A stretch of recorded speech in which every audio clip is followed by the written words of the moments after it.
Um, she's, they've been bringing their spiritual activist passion to workers' rights, racial and economic justice, women's environmental peace, and LGBTQI causes since 1980. Rabi Deborah is currently the founding rabbi of Portland's introPortland, a Jewish community that shows up for racial, economic, and immigrant justice. The program director for PUA, Portland United Against Hate, where they work with almost 30 community organizers to combat hate and white nationalism. They are also the convener of the Portland Spirit-led Justice Alliance, where they organize faith coalitions and take action on justice goals. All right. In the midst of the heavens weeping on this issue, I have two questions for everyone today. And the first is, do you feel this in your body, in your spirit, and in your soul? And if you do, what are you willing to do about it? I worked with the Poor People's Campaign in Oregon for 6 months at its inception, and they have something called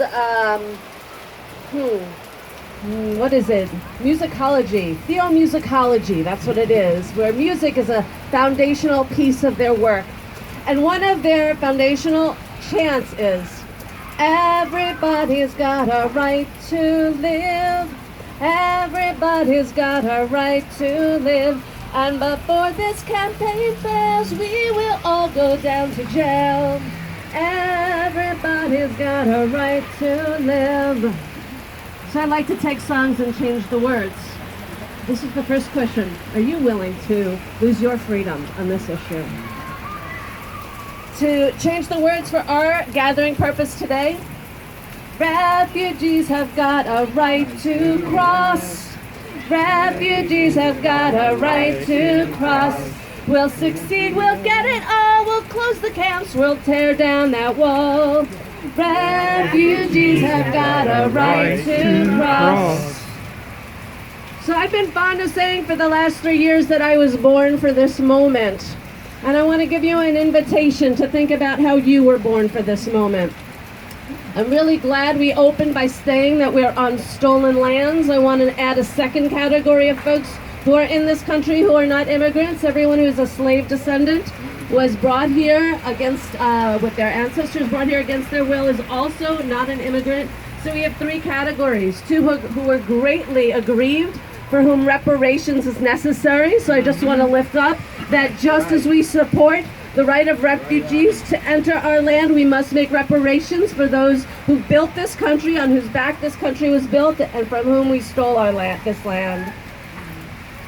So this question about feeling it in your bones and how you were born for this moment, I'm going to tell a very brief story about one of my ancestors. Born Jack Smolovich in Russia, he walked when he was 14 years old by himself across all of Russia, Eastern Europe, Western Europe, boarded a boat, made his way to Guadalajara, Mexico, where he stayed with his brother for a few years. And had there been a wall, would still be there. I would not be here, but some different conglomeration of genes would be. And I would be Mexican. I have Mexican cousins, obviously.